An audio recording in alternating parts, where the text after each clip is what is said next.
If your own son and daughter-in-law were slowly poisoning you every single day, when would you actually realize it? Oh, look at this steaming cup of herbal tea in my hand. It smells like chamomile, but it tastes like a death sentence. I'm Evelyn. I'm 68 years old.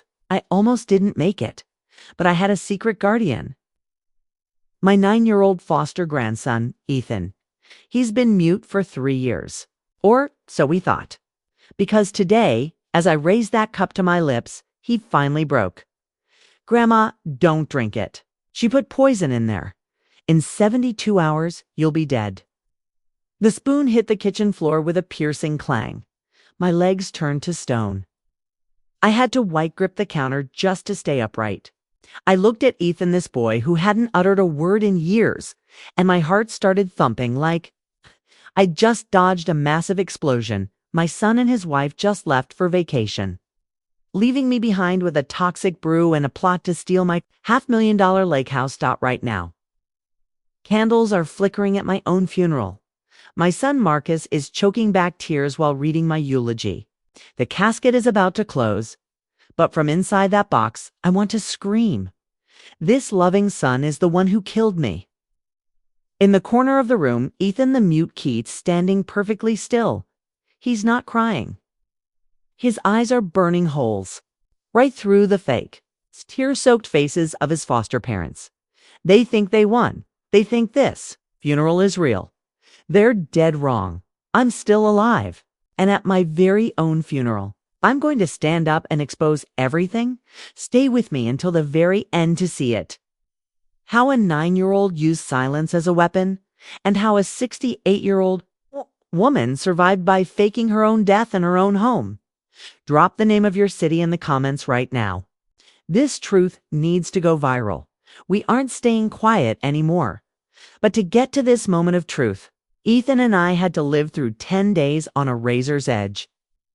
10 days where every single cup of tea could have been my last. And it all started on one fateful morning when I almost swallowed that poison without a clue. All started on one fateful morning, ... On that day, I never could have imagined that looking after a 9-year-old could turn my entire world upside down. At 68, I figured life was done throwing curveballs at me. Boy, was I wrong. As Marcus and Leela pulled away from this old lake house, I stood on the porch watching Ethan play alone. His tiny fingers were stacking Lego bricks into an invisible wall. I wanted to hug him, but my hands were shaking too hard, the result of too many sleepless nights making sure he didn't have nightmares. Love and exhaustion were woven together in me like needle and thread, stitching every second we spent together.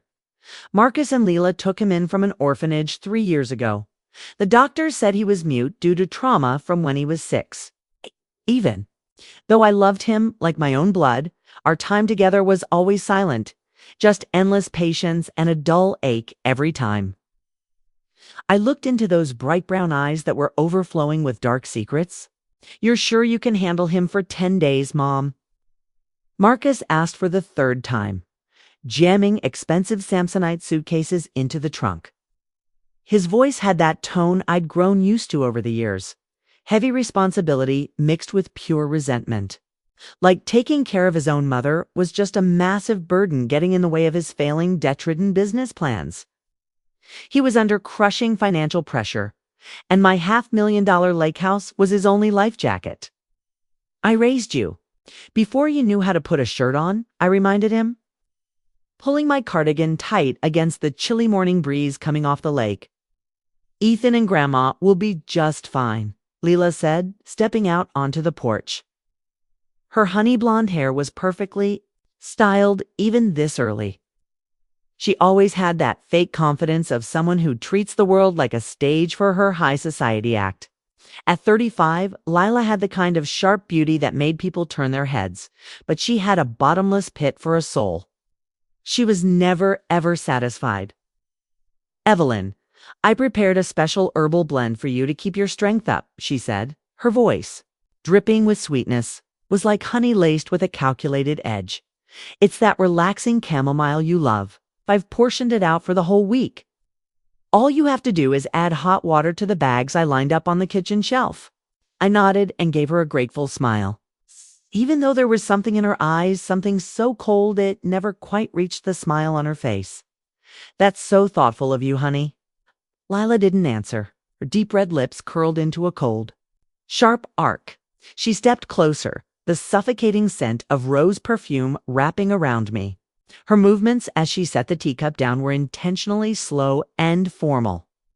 But a slight tremor in her hand, a shake so faint it was almost imperceptible, betrayed everything. Her eyes never left my throat, as if she were waiting for a choke. Then she flicked her finger against the rim of the porcelain cup.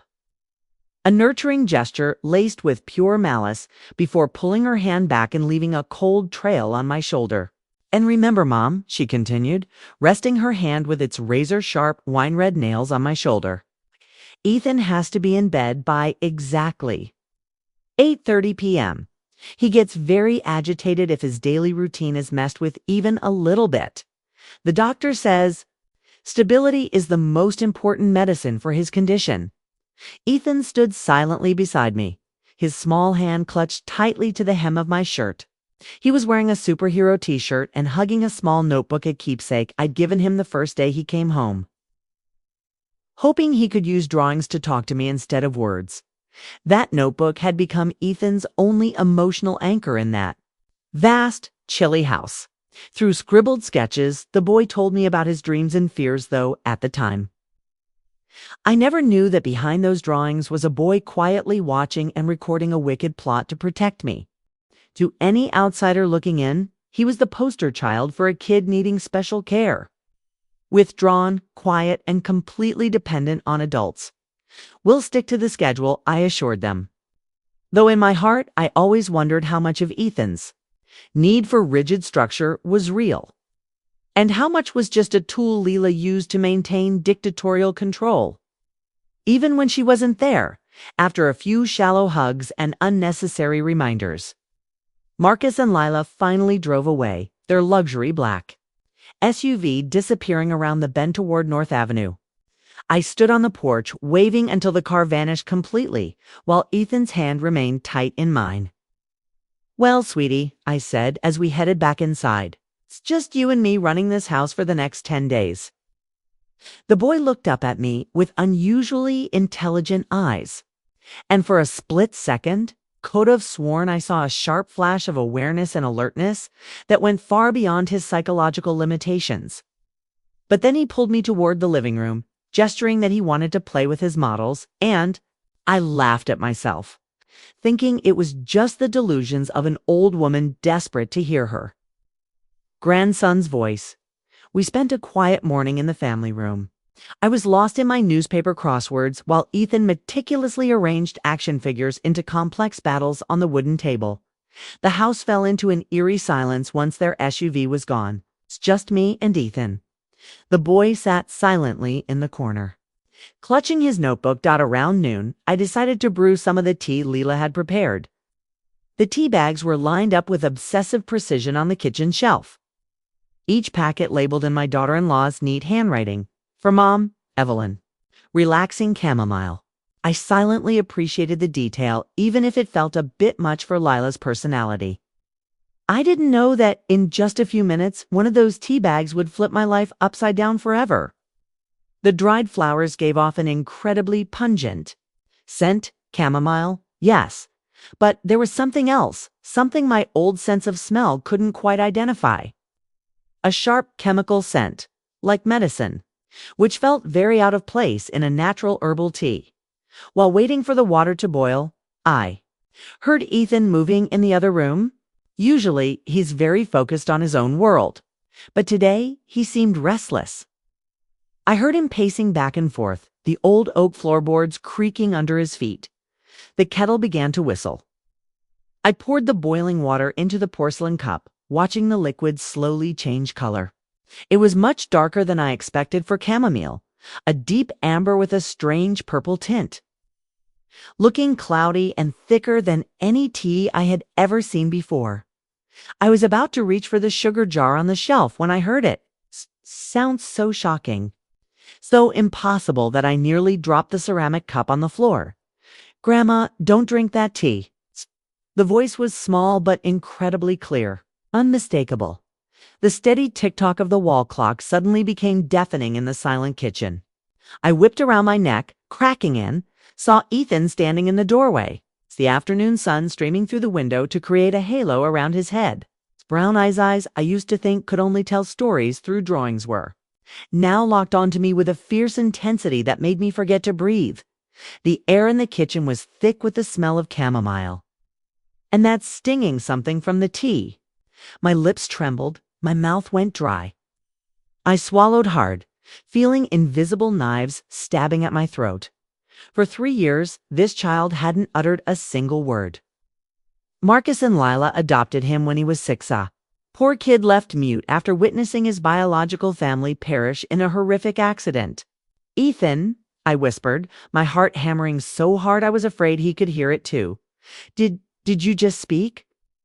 He stepped closer, his small hands clenched tight with tension. "Grandma, please don't drink it." Mom Lila put something in the tea. Something very bad. The porcelain cup slipped from my trembling fingers, shattering against the kitchen floor into jagged shards as steam rose from the spill.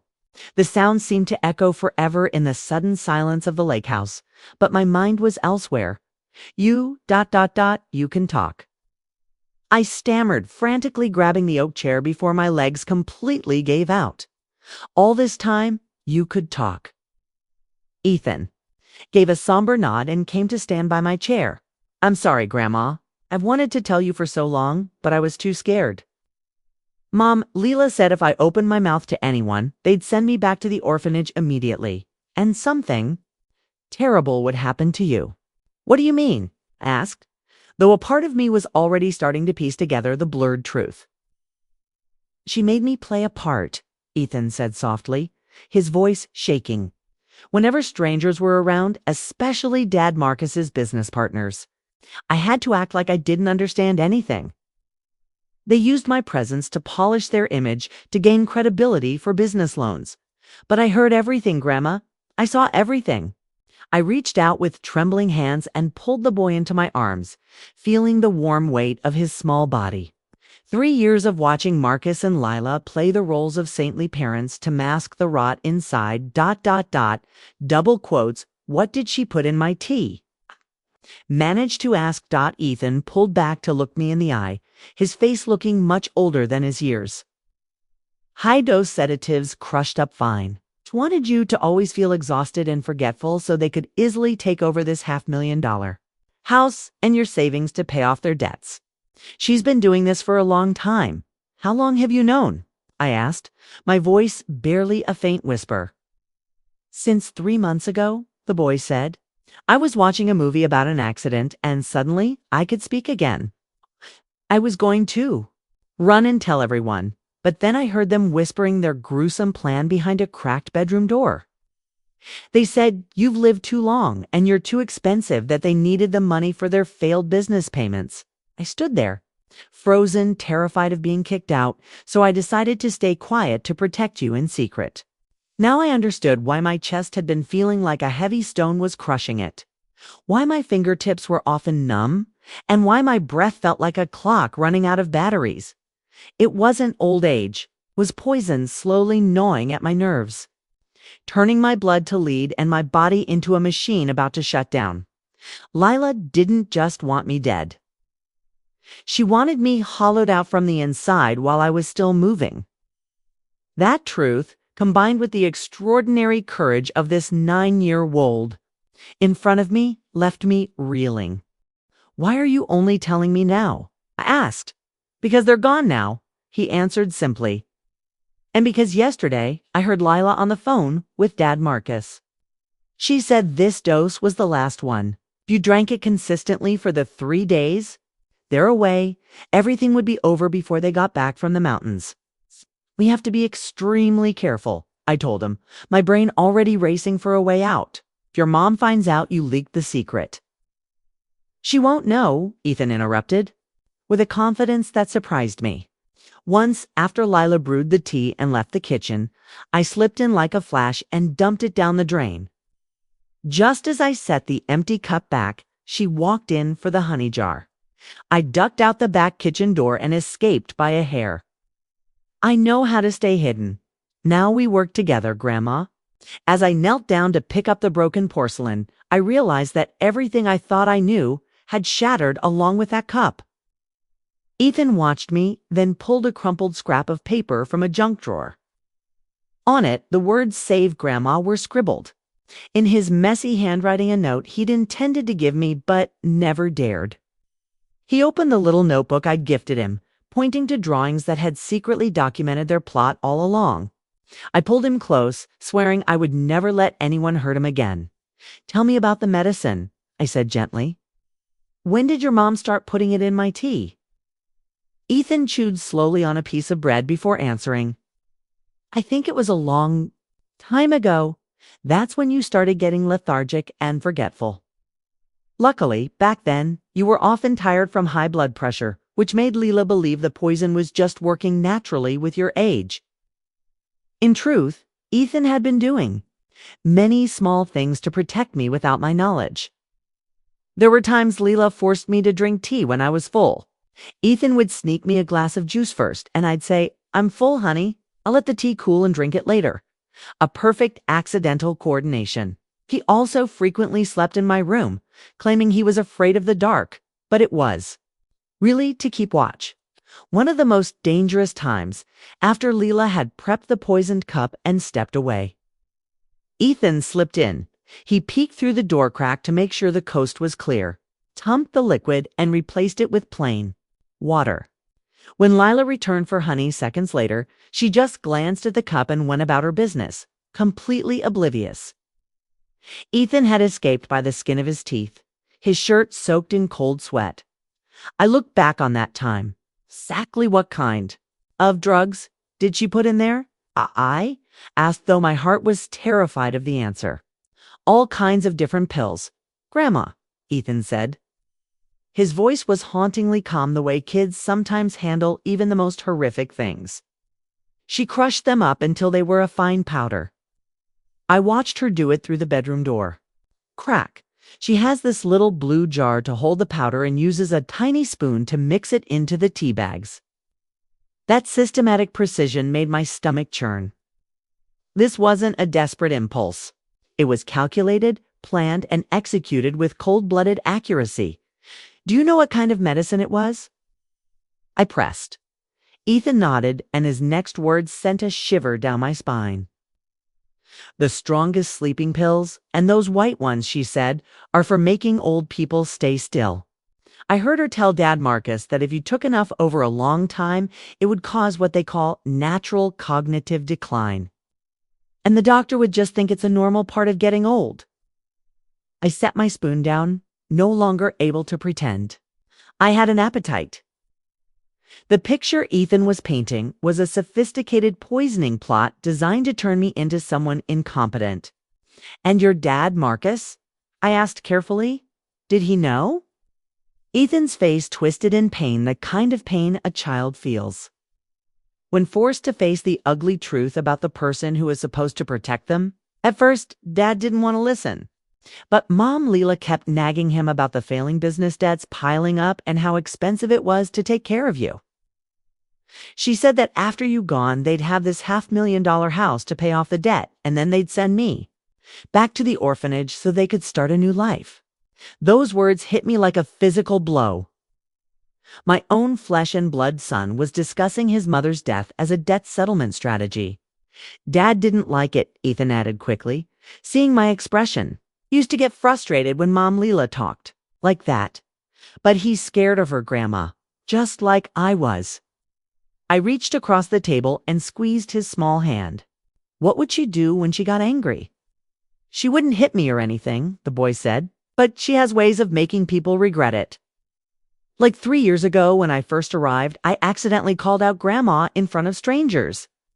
She told me if I ever opened my mouth again without permission, she'd ship me back to the orphanage place where I'd never see you or Dad again. 6-year-old child just beginning to find warmth in a family after losing his own was being suffocated by the fear of abandonment. "But you're smart," I said, gripping his hand. "Way smarter than she thinks." "I had to be," Ethan said simply. I started paying attention to everything. I found ways to understand what the adults were actually saying, not just the lies they told me. "Did you find out anything else?" I asked. "Mom, Lila searches for things on the computer," he said. "She doesn't know I can read. I saw pages about seizing assets from the elderly and how to make accidents or overdoses look like natural exhaustion. She even researched that mute kids with trauma like me make the most unreliable witnesses if anything ever happened." Her entire scheme was terrifying. She had turned the boy's fake disability into her own protective shield. "One more thing," Ethan whispered, his voice dropping to a breath. "She's increasing the dose. Yesterday, I heard her on the phone with Dad. Marcus. She told him not to worry, that this was the last dose. She said if the old lady drinks it regularly during the 3 days they're away, it'll all be over before they get back."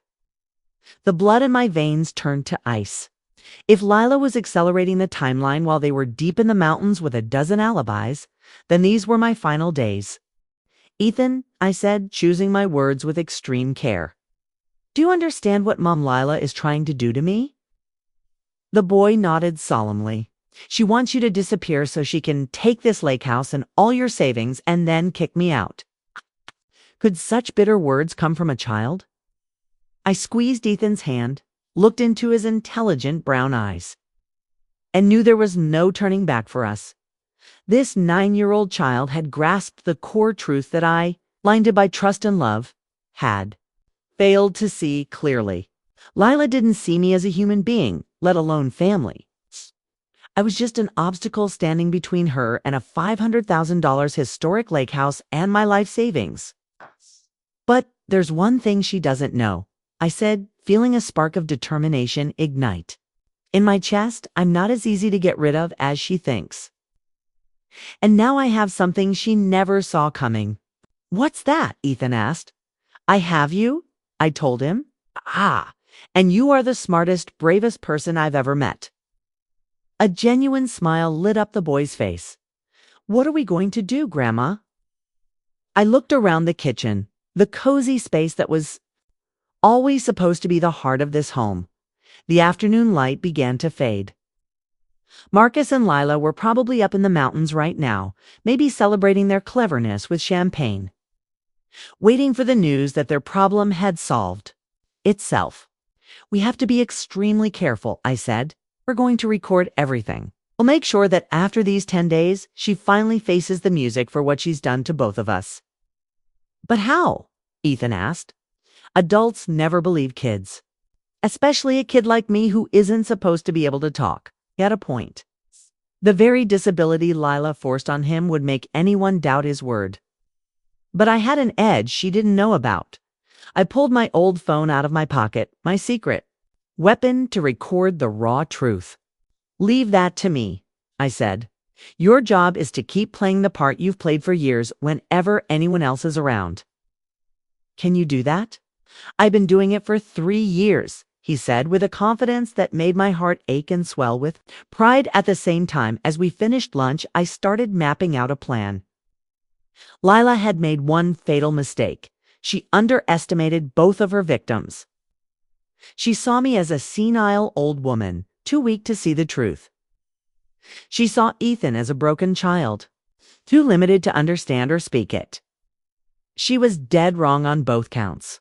Before Marcus and Lila returned, I planned to gather enough evidence, including the drawings in his notebook, to make sure they paid the price. The second day brought a strange sense of clarity. For the first time in over a year, I wasn't fighting through a mental fog. Being away from that special tea felt like finally surfacing for air. Ethan and I built our safety plan. By day, he remained the silent, withdrawn child.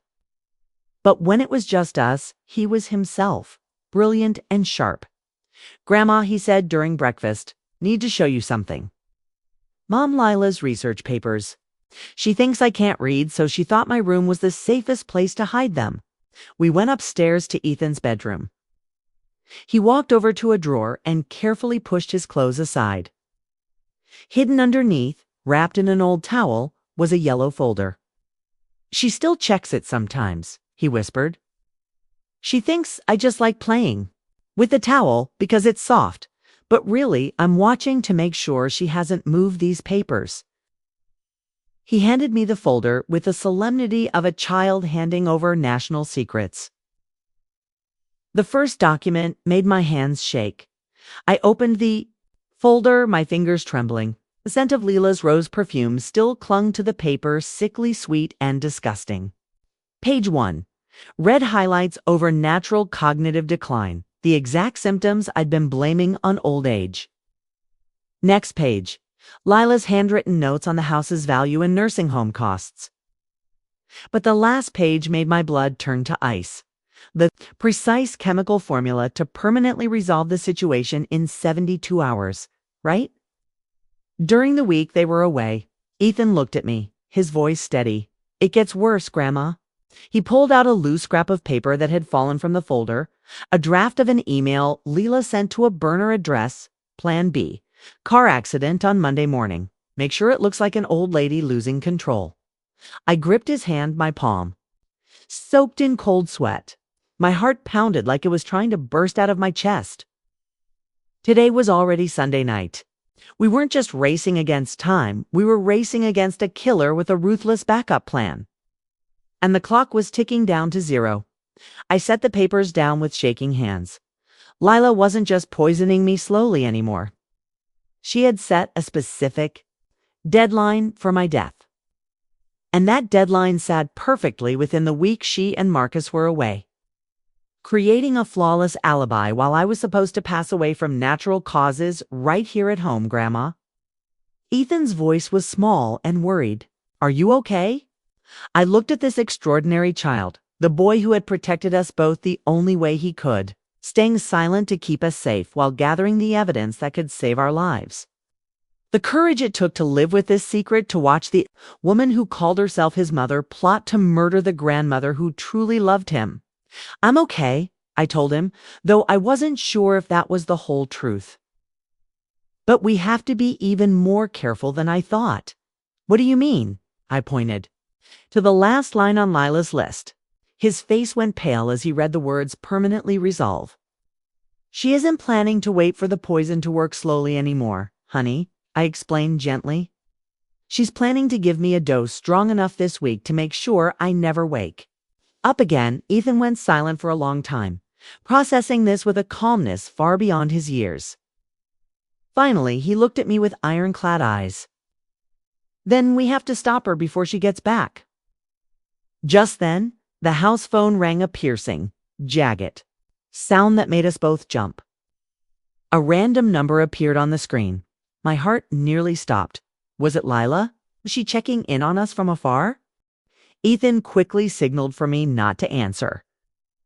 We stood in dead silence, breath held, watching the phone vibrate on the wooden table like a ticking time bomb. On the 5th ring, it stopped. A second later, my cell phone buzzed silently in my pocket. A text from an unknown number.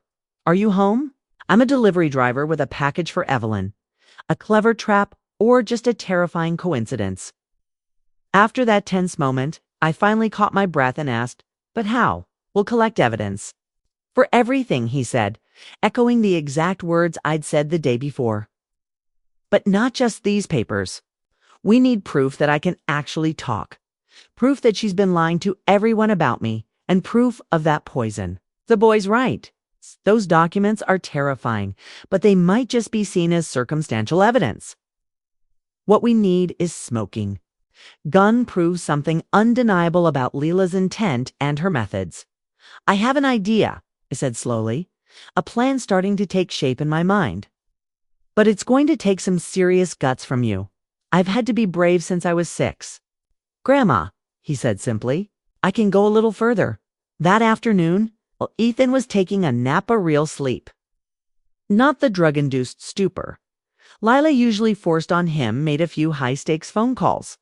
First, I called my lawyer, Mr. Miller. He's handled my affairs for 15 years. Evelyn Miller's warm voice crackled through the line. Good to hear from you. How are you holding up?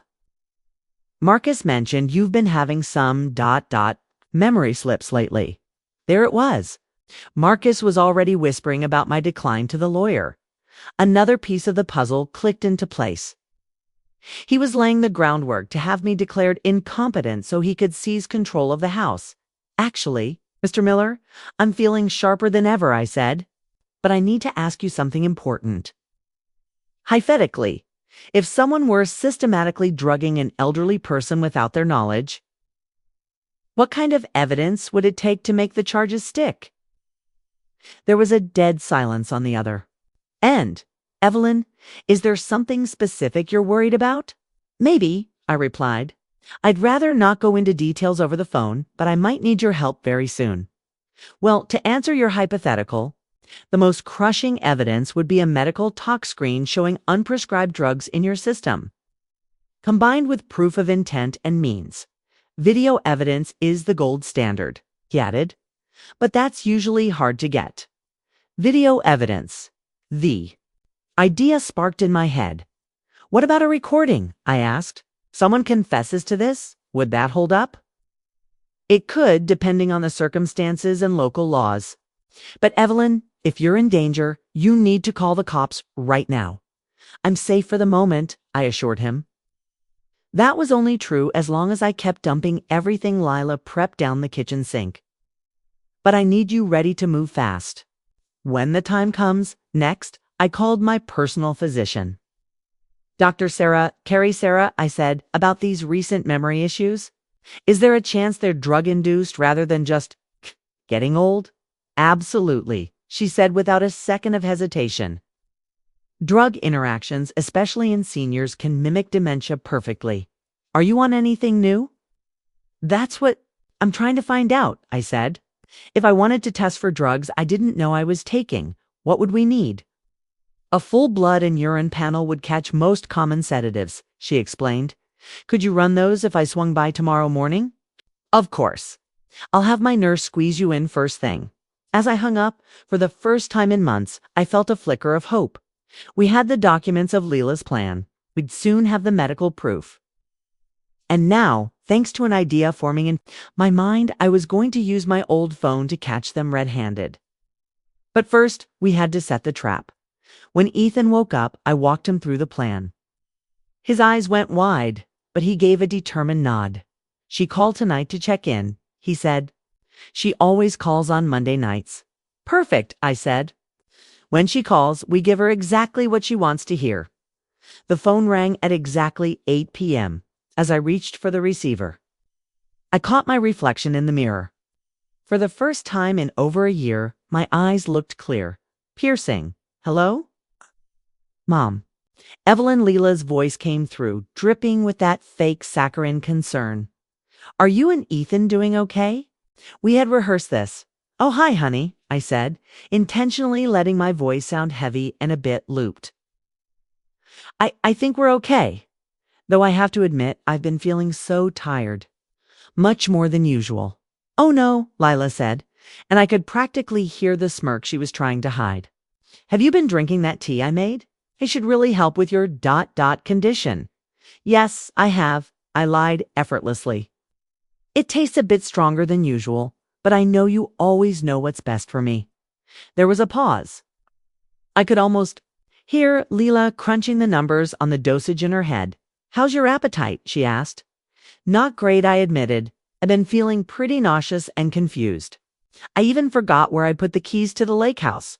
I made sure to mention the house to trigger her greed, making her believe I had completely lost my grip on my assets.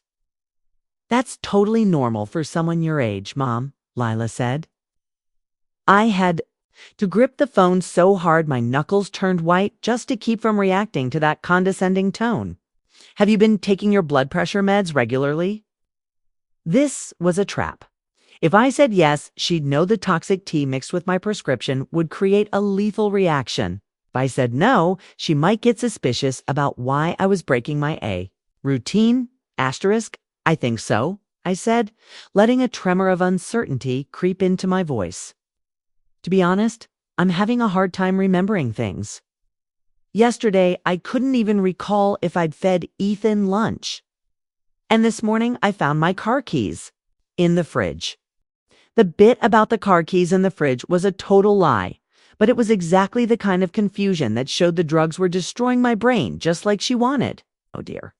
Lila replied, and this time the satisfaction in her voice was unmistakable. Oh, that sounds worrying. Maybe when we get back, we should talk about getting you some extra help around the house. Extra help? That was code for starting the process to have me declared incompetent and seizing control of my lakefront villa. How's Ethan? She continued. Is he being a brat? Sometimes kids sense when adults are struggling and start acting out. I looked at my grandson, who was listening intently while arranging his toys.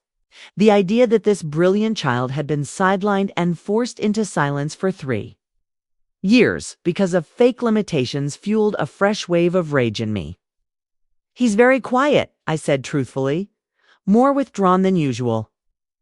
He seems to spend most of his time just staring at me. Maybe that's for the best, Lila said dismissively. The less stimulation you have, the better. Just make sure he stays out of your way and doesn't add any more pressure. The way she talked about her own foster son like he was nothing more than a potential nuisance was chilling. This woman didn't have a shred of real love for either of us. To her, we were just obstacles to be managed or tools to be used in her quest for my estate. I suddenly remembered how 3 years ago when they adopted Ethan, the community praised it as a saintly act of charity. But in reality, they only saw the boy as a necessary burden to polish their public image and secure business loans. In that vast, cold house, Ethan's only emotional anchor was the small notebook I'd given him on his first day where I hoped his drawings would let us talk to each other. Mom, she continued, her voice shifting into a tone she clearly thought sounded caring, promise me one thing. If you start feeling worse, if you get dizzy or have trouble breathing, don't try to drive anywhere. Just rest, okay? Sometimes the best thing for someone your age is to just lie down and let your body recover. The implication was crystal clear. She was expecting, hoping that I'd experience those exact symptoms. And when it happened, her advice was to isolate myself and avoid seeking help. Of course, honey, I said. You're so thoughtful to worry about me. That's what family is for, Mom, she replied. The hypocrisy from the woman plotting my murder made me want to gag. After a few more minutes of hollow small talk and fake concern, Lila hung up. I sat in the kitchen for a long time afterward, my hands still shaking from suppressed anger. You did great, Grandma. Ethan appeared at my side. She totally bought it. How can you tell?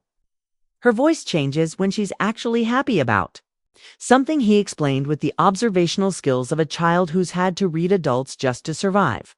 It gets this little sing-song quality even when she's trying to sound worried. She's happy because you sounded confused.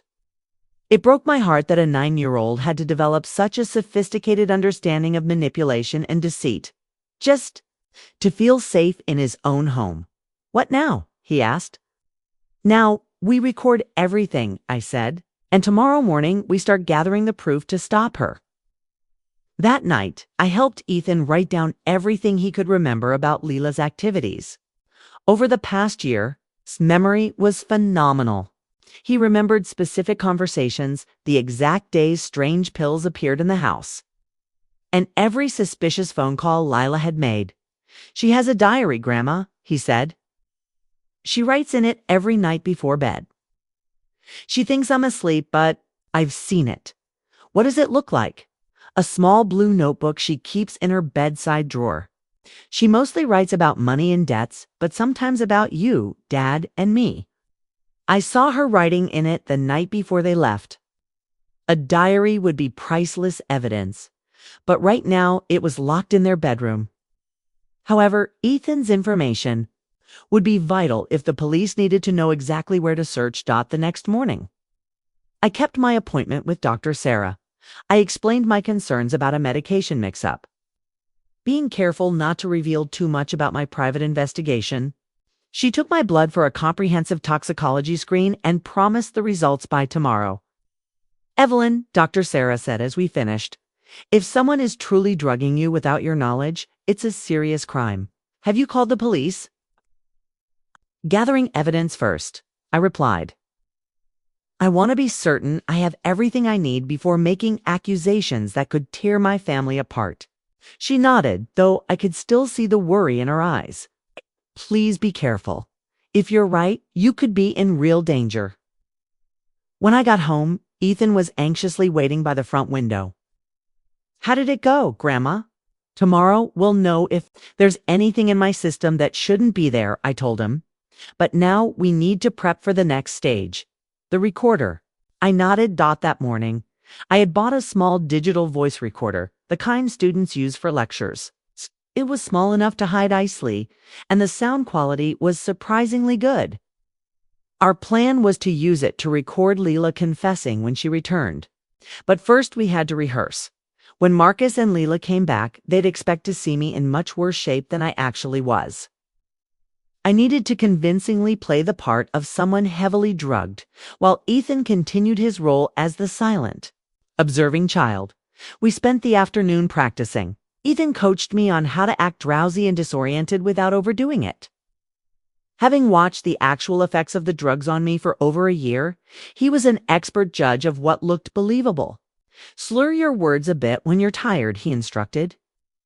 And repeat yourself sometimes, like you forgot you already said it. How do you know all this? I asked, once again, amazed by his perception. I had to learn, he said simply. I needed to know when you were tired from the drugs and when you were just tired from being old, so I could take better care of you when they weren't looking. This child had been protecting me for 3 years in ways I never realized. He was the one making sure I sat down when I was unsteady, bringing me water when the drugs made my throat dry, and staying close whenever I seemed confused, all while maintaining his mask of silence. That night at dinner, I realized how much had changed in just 3 days. My mind was clearer.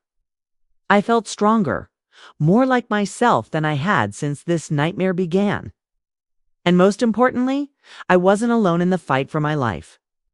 Grandma, Ethan said as we cleared the dishes. After we stopped, Mom Leela, what happens to me? It was the question I dreaded because the answer was complicated. If Lila was arrested and Marcus was charged as an accomplice, Ethan would need a new guardian. The thought of this extraordinary boy being pushed into the foster care system was unacceptable. I don't know for sure yet, I said honestly. But I promise you this, no matter what happens, I will never let you be hurt again. And I will never let anyone force you to be silent ever again. He nodded solemnly, understanding the uncertainty we faced. 2 more days, he whispered. 2 days. Just 2 days. 2 days until Marcus and Lila returned, expecting a preordained death, but finding a very different truth waiting for them. 2 days, and they'd be home. I could already picture it. The car pulling up, Leela's footsteps on the hardwood, that sickly sweet rose perfume filling the room. And I would be there, not lying still, but very much alive. With evidence in hand and the police on standby, Ethan looked at me, a cold light flickering in his eyes. Grandma, I'm not scared anymore. Why? Because this time, we're the ones setting the trap. I smiled, though my smile trembled. Would they notice the change in me? Or would they walk right into the snare we'd laid out, ending everything right here in this house? On the morning, Marcus and Lila were set to return. I received the call that confirmed my worst fears. Evelyn, Dr. Sarah's voice was heavy over the phone. The talk screen results are in, and I need you to come in immediately. Or better yet, I think we need to involve the police. What did you find, doctor? I asked. Your system has dangerous levels of multiple non-prescription drugs, she said.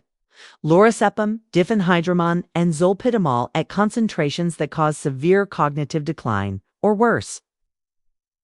Evelyn, someone has been systematically poisoning you. The clinical confirmation sent a chill through me, but it also brought a fierce sense of vindication. We weren't crazy. We weren't paranoid. We were victims of a calculated murder plot. How long until these drugs are out of my system? I asked. Based on these levels, you haven't ingested anything for about 72 to 96 hours, which is why you've been feeling sharper lately. Evelyn, if someone kept increasing these doses, the result would be certain death. Death. The word hung in the air like a death sentence I had narrowly escaped by a hair's breadth. After hanging up, I found Ethan. In the living room, he had slipped back into his mute role, rehearsing for his foster parents' return. "The doctor confirmed it all, honey," I said softly, my hand still shaking slightly from the results. "The poison, the dangerous levels, everything." Ethan nodded. Solemnly, now we have it all. But if we face them directly, they'll just deny it. And they might do something to me to shut me up. I looked at him, and the final plan crystallized in my mind. Then we'll give them exactly what they want to see. A death. And then at my own funeral, I'll come back to life to tell the whole truth. We briefed Lawyer Miller and Dr. Serow, Island allies. Everything was set for the final showdown. Ethan gripped my hand. His small palms soaked in cold sweat. "Grandma," his voice shook slightly. "What if? What if they don't believe you're dead? What if they call a doctor or the police right away? Our plan will shatter and they'll know everything." A new wave of fear washed over me. The boy was. Right? We were betting our lives on their blind greed and haste. One single moment of clarity from Marcus or Lila could flip the board. "There's no turning back now, sweetheart," I whispered, squeezing his hand. "Now give them the performance of a lifetime." I picked up the phone and dialed Marcus. In a weak, broken voice, I wheezed, "Marcus, I can't breathe.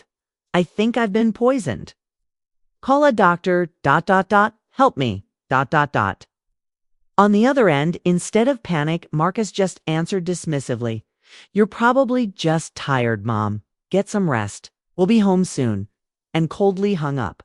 They didn't call a doctor. A moment later, Ethan called them back. He made terrified, choking noises, sobbed hysterically, and then cut the line, making them certain the plan had worked perfectly, believing their plot was a success.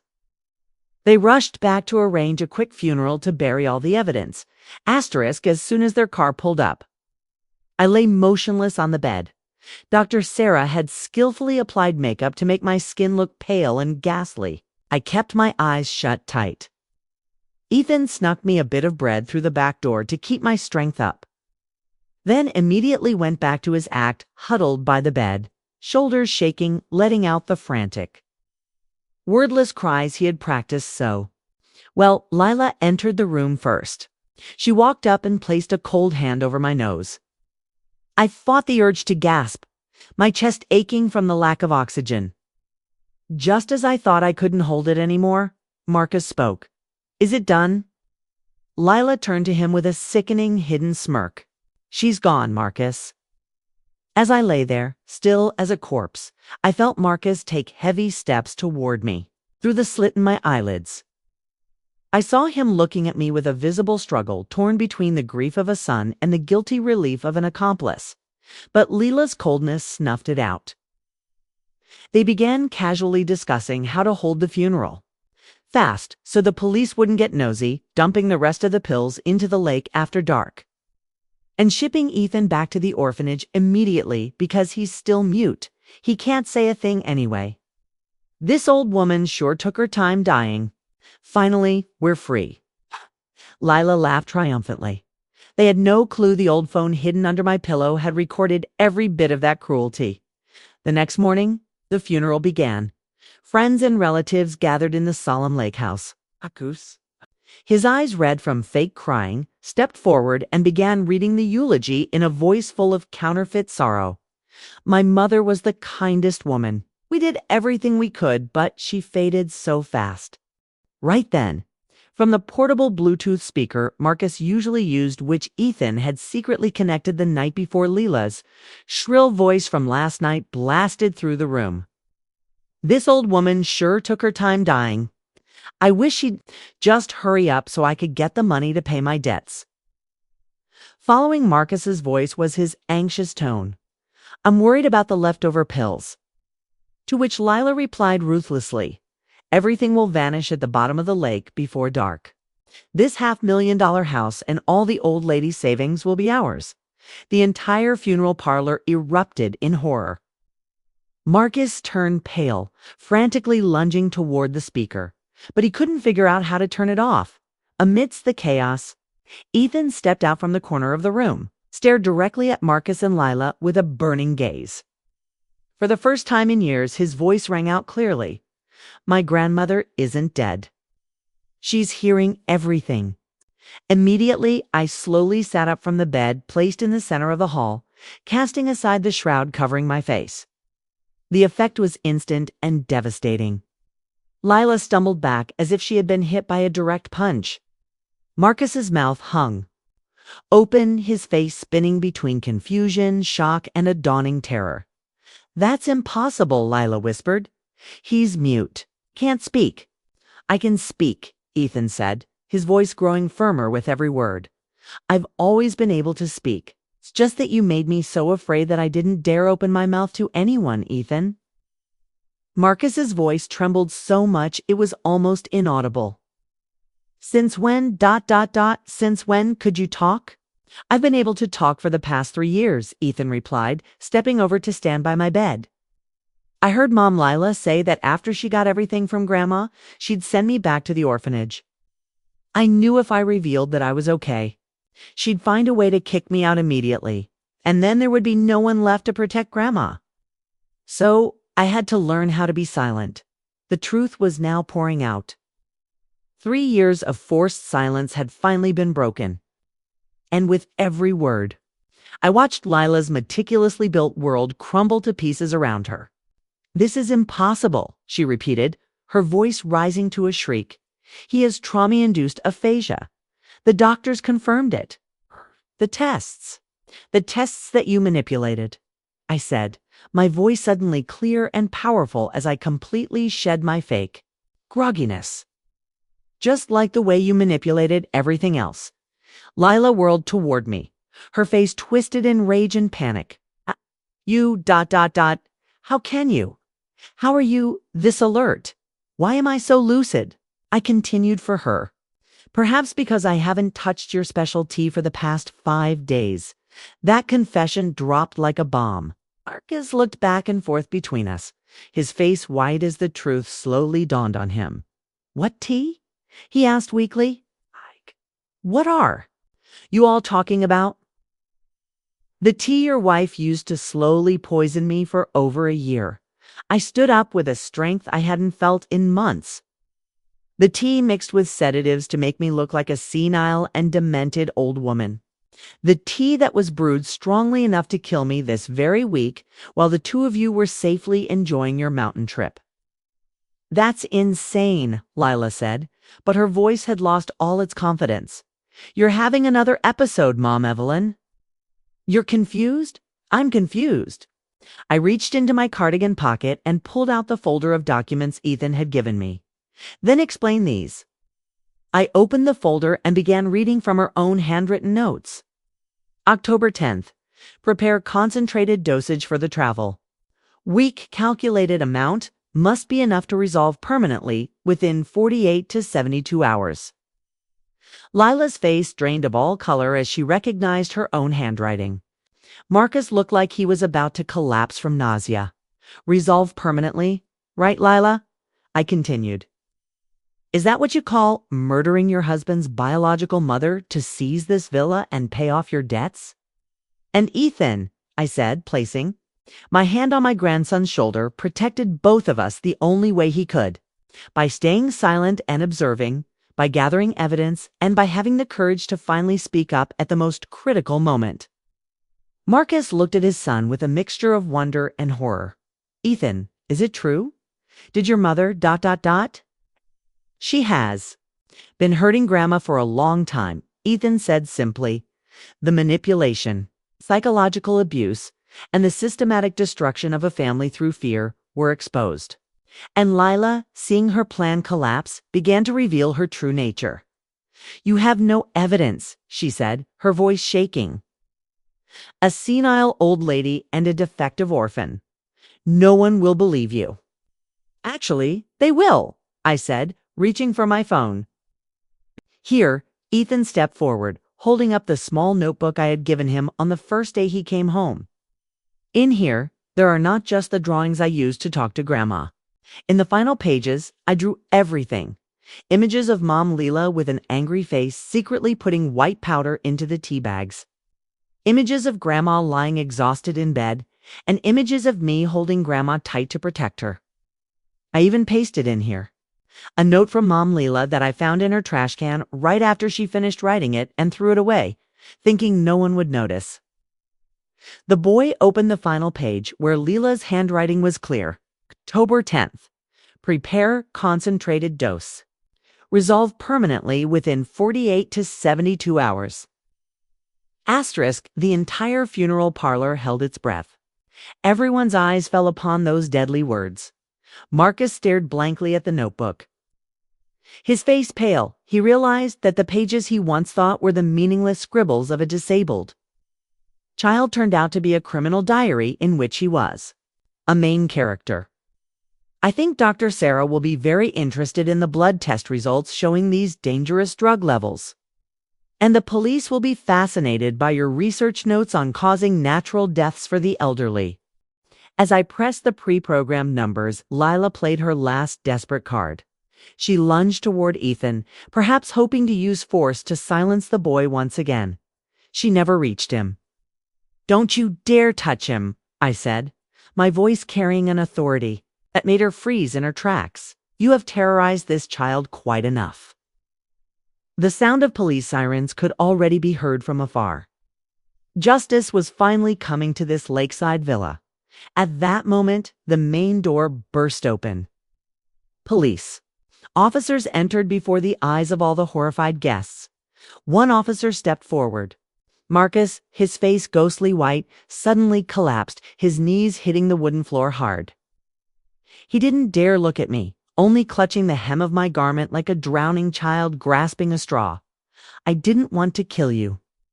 I just didn't dare. Stop her. His voice choked up, full of tears and cowardice. Lila shrieked a bitter curse but was restrained by another officer. The cold handcuffs tightening around her wrists. I looked at my son. In his eyes, there was only utter emptiness. The police officer waited for my final decision. Ethan squeezed my hand, his eyes following his foster father with a mixture of pity and disappointment. In that moment, I realized I wasn't just choosing a future for Marcus, but also teaching Ethan his first lesson about justice and compassion. Finally, I gave a slight nod. The officer understood the signal, stepping forward to take the recording phone and the notebook of evidence from Ethan's hand. Marcus bowed his head, not daring to look at anyone. His silence at this moment was the most belated and humiliating confession of all. I looked at my son one last time before he was led away. Wasn't a look of hatred, but of utter disappointment mixed with a sense of liberation. They were led away amidst everyone's contempt, leaving behind the lakeside villa that was now truly returning to its state of peace. 9 months later, I stood in the kitchen, watching Ethan help me knead dough for cookies. The afternoon sun cast a glow through the window. It no longer felt like a barrier to hide threats, but simply a place for light and warmth to pour in. Can I add the vanilla now, Grandma? Ethan asked, his voice carrying the natural curiosity and joy of a child who no longer had to hide his intelligence. Of course, sweetheart, I said, feeling a sense of wonder every day at being able to truly converse with my grandson. The legal proceedings moved. Quickly after the evidence was presented, Dr. Sarah's test results, combined with Lila's planning notes, created an undeniable case of attempted murder. The recording Ethan and I made during the final confrontation captured Lila, admitting to her crimes. But perhaps the most devastating thing was Ethan's testimony. When pediatric psychologists evaluated and confirmed that the boy not only had normal communication abilities but was also extremely intelligent, all of Leela's defense grounds collapsed. She was exposed as a person who forced an orphan into groundless silence while plotting to kill a relative to seize assets. The judge showed no mercy. Lila was sentenced to 15 years in prison for attempted murder, elder abuse, and child endangerment. Marcus's fate was more complicated. Initially, the prosecution intended to charge him as an accomplice. But his cooperation during the investigation and his sincere remorse led to a plea deal. He received 5 years of probation and had to undergo psychological treatment to address his submissiveness. More importantly, Marcus voluntarily surrendered custody of Ethan to me. He realized that his passivity had caused the child to suffer psychological torture for many years. The psychologist said, "I can catch up with school levels by next year," Ethan said as he measured the vanilla. She said, "I'm probably smarter than most kids my age, asterisk. I'm not surprised." I told him honestly, "You were smart enough to protect both of us for all those years." Ethan's transformation over the past 6 months has been extraordinary. Freed from the lingering fear, he has blossomed into the bright and talkative child he was always meant to be. The recovery process hasn't been easy. Guilt used to overwhelm me until the doctor helped me understand that Lila had made victims of us both at the same time. You couldn't protect Ethan because you yourself were fighting for survival. Financially, everything has stabilized. The lakeside villa still belongs to me, and I have updated my will to ensure that Ethan will receive the best possible care, no matter what happens to me. "Grandma," Ethan said as we slid the tray of cookies into the oven, "do you think Dad, Marcus, will come to visit us again?" That was a question he still asked from time to time. Marcus had visited twice awkward encounters where he tried to rebuild the relationship, but the wounds were deep, and healing would take time. "I don't know, sweetheart," I replied. "But no matter what, you will always have me here," I told. "Ethan, Dad Marcus is facing a lot of guilt and shame over what happened. He knows he failed to protect you, and that is a very difficult truth for him to confront." "I don't hate him," Ethan said pensively. "I just wish he had been stronger." The wisdom in that statement never ceased to amaze me. This child, who had just turned 10, possessed an understanding of human nature that most adults never achieve. "Strength takes many different forms, my dear," I said. "You showed extraordinary strength by staying silent when necessary and speaking up when it mattered most."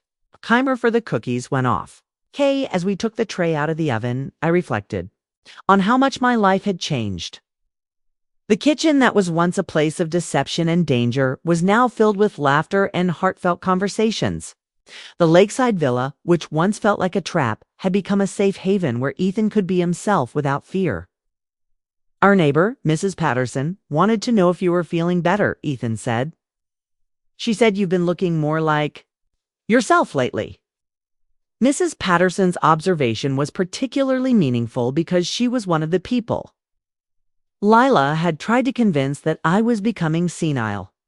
"Tell Mrs. Patterson that I'm feeling better than ever," I said. "And invite her over for some cookies once they've cooled down."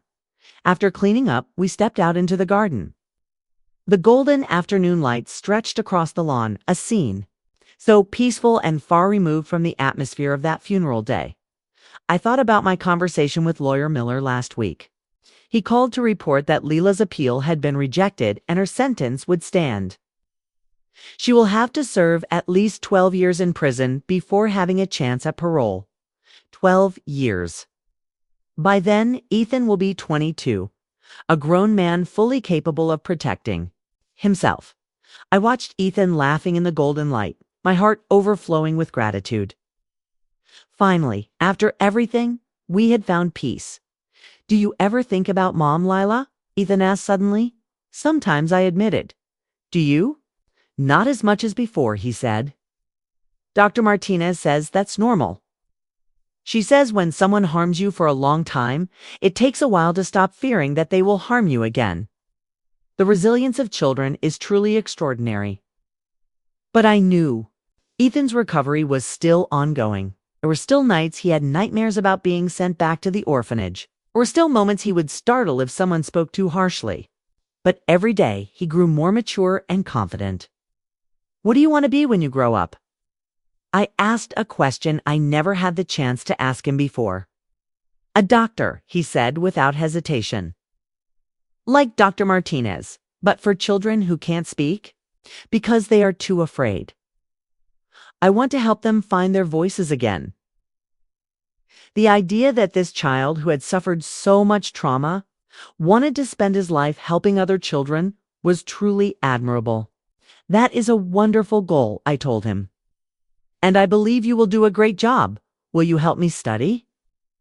He asked, as long as I am able, I promise. That evening, after dinner, we held hands and went out to the garden to watch the sunset. Ethan pointed toward a lush young tree recently planted in the middle of the garden. Grandma, our tree is growing so fast, he said, his voice full of joy. I smiled, knowing that the young tree was not just a plant, but a symbol of new life, of hope, and of the love that helped us overcome the darkness. A new beginning, nurtured by the most sincere bond between a grandmother and her grandson. Ethan curled up beside me on the wooden porch swing. Book in his hand. Grandma, he said, looking up from the pages, do you think we are safe now? Truly safe. I weighed my answer carefully because this child deserved nothing less than absolute honesty. I think we are as safe as anyone can be in this world, I finally said. But more importantly, we have learned how to recognize danger. We know how to protect one another, and we know that our voices have value. He nodded thoughtfully and returned to his book. Lila had tried to silence Uzme with poison and manipulation, Ethan with fear and threats. She had nearly succeeded, but in the end, the truth proved stronger than the lies. The forced silence had been shattered, replaced by open communication, sincere love. And the peace of mind that comes from knowing you can trust those around you. As I tucked Ethan in that night, he looked at me with those intelligent brown eyes that no longer had anything to hide. I love you, Grandma, he said simply. I love you too, sweetheart. Sleep tight. There won't be any more nightmares, he said confidently. Dr. Martinez said nightmares disappear when you feel truly safe. My grandsons and my story is not just a battle for survival, but a powerful testament that the truth always possesses a miraculous saving power. The villains failed because they were too arrogant, viewing old age or silence as weaknesses to exploit. They never expected that love and courage would be the sharpest weapons of all. Through this horrific ordeal, I hope you will always trust your own intuition and never be indifferent to the silent cries for help around you. What my grandson and I went through has touched your heart. Please help me spread this story by subscribing to support the channel right now. This small action of yours is a strong affirmation of justice and a precious source of motivation for us to continue sharing human values that help protect the community from evil. Don't forget to leave the name of the city where you live and a comment affirming your companionship with us on this journey of light. Thank you for listening, and may you always find peace in the most sincere love. Farewell, and we will see each other again soon in the next stories.